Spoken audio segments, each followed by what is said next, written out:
Halo Sobat YouTube, kembali lagi bersama saya di Saifulindo Channel.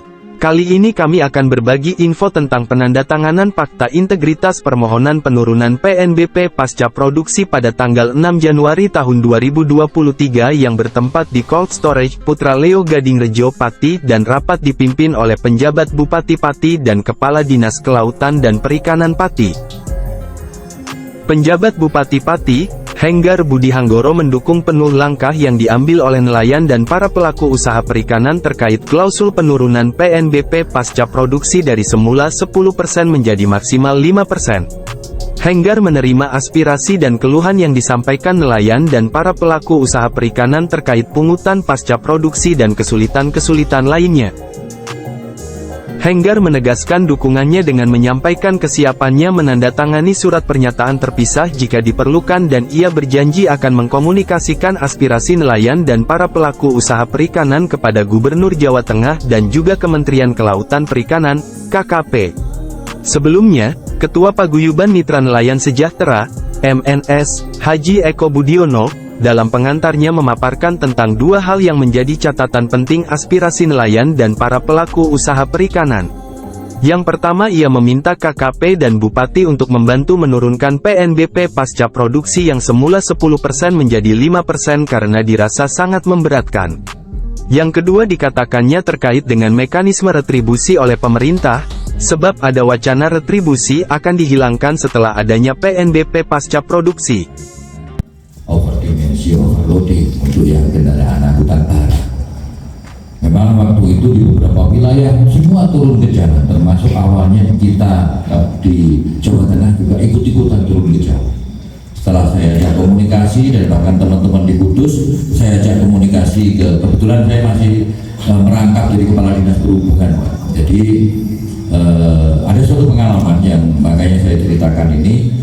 Jadi saya ajak komunikasi ke kantor, ternyata juga setelah saya komunikasikan dan saya komunikasi langsung saya zoomkan dengan Pak Dirjen, juga akhirnya teman-teman yang lain pada demo itu sudah bubar dan tidak masalah dan bisa jalan.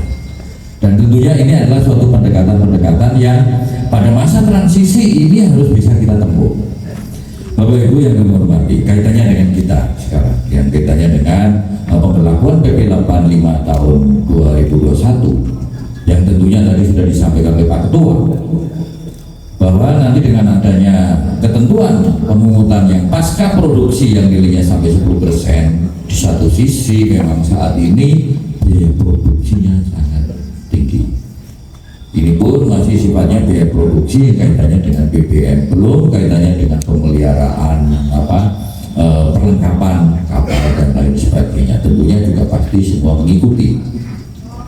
Kemudian Bapak Ibu sekalian, beberapa hari yang lalu saya juga komunikasi langsung dengan stafnya Pak Gubernur, tapi beberapa waktu sebelumnya saya sudah sampaikan sebenarnya seperti ini. Jadi pada prinsipnya apa yang nanti Bapak Ibu kendaki, saya siap dukung. Jadi saya memahami kondisi yang jadi paling tidak, tadi saya sempat sedikit diskusi semalam juga, saya sempat diskusi juga kemarin 2 hari malam adalah saya itu telepon-teleponan terus sama stafnya Pak Gubernur yang kebetulan paling bisa memberikan masukan ke beliau. Jadi harapan kita paling tidak begini, ada koreksi, ada revisi terkait dengan PP, itu yang pertama. Yang kedua adalah saya malah justru lebih cenderung sebelum ada revisi, pelaksanaannya ini bisa ditangguhkan. Menurut saya sebenarnya punya pendapat seperti itu, karena kalau tidak salah mulainya dari tahun ini ya Pak Edi. Ya, tapi lebih baik kita menggunakan pola-pola persuasif seperti ini, saya kira akan lebih mengena daripada kita harus turun ke jalan. Karena kita turun ke jalan, akhirnya nanti justru kita pun belum tentu kita mendapatkan reaksi yang bagus pada pengguna jalan. Misalnya kita demo juga bisa jadi kita malah justru dihujat banyak orang. Jadi ada suatu langkah-langkah yang tentunya langkah yang saat ini akan kita tempuh ini adalah langkah yang paling bijak dan langkah yang paling mengena. Karena inilah dengan seperti ini berarti kita menunjukkan bahwa kita adalah bisa untuk diajak komunikasi, kita bisa diajak untuk diskusi, kita bisa menyelesaikan permasalahan ini secara diskusi.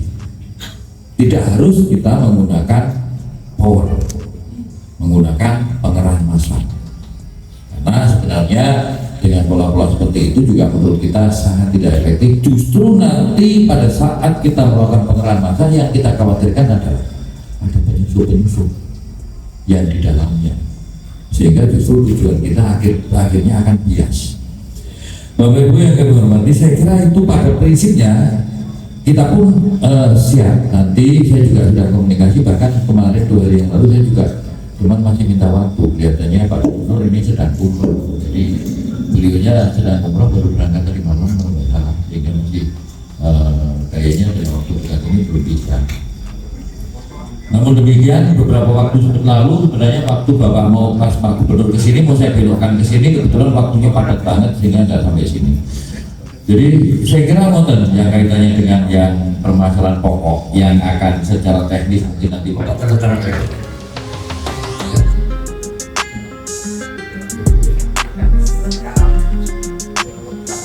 Terima kasih telah menonton video ini, jangan lupa subscribe, like, komen dan share ya agar channel ini semakin berkembang.